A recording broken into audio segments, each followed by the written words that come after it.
برادران و خواهران عزیز، الله همه چیز را به خاطر من و شما آفریده است.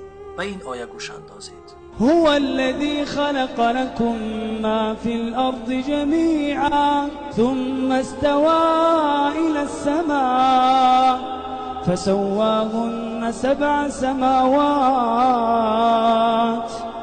وهو بكل شيء عليم.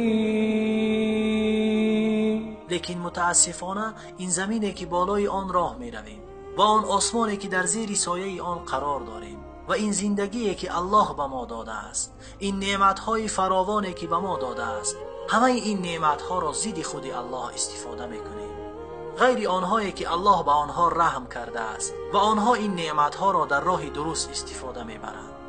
بسیاری ها باشیم در راه گناه استفاده می‌بریم. جوانان ما متاسفانه تنها کیناها و سریال ها را تماشا می‌کنند. نوارهای بی‌معنی پوچ را با آن گوش‌هایی که الله به آنها داده است موسیقی ها و سخن‌های بی‌معنی را گوش می‌کنند. با آن زبانی که الله به آنها داده است با آن دشنام و حقارت‌ها می‌کنند و آن دست و پای و آن چشم و گوشی که الله به آنها داده است آنها را بر ضد الله استفاده می‌برند. به همه آنهایی که این نوار را گوش دارند یک سوال دارم. آن تلفن همراهی که در دست داری، آن تلفنی که در آن صورت‌ها، عکس‌ها، اینترنت و دیگر چیزها است، تنها تو می‌دانی و خدا.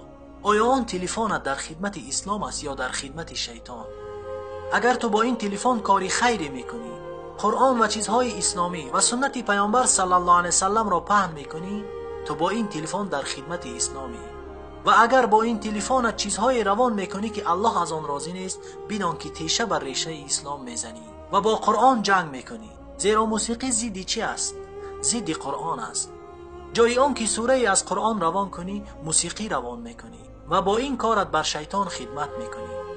بعضی ها میگویند خدا را شکر که نماز میخوانم، روزه میگیرم، لیکن یک مشکلی کوچکی دارم و آن هم گوش کردن موسیقی است. یا الله، چقدر جوانانی هستند که میخواهند قرآن بخوانند لیکن نمیتوانند. از سبب چی؟ از سبب زیاد گوش کردن موسیقی. چقدر انسان‌هایی که میخواهند 5 وقت نماز بخوانند لیکن نمیتوانند. از سبب چی؟ از سبب زیاد گوش کردن موسیقی.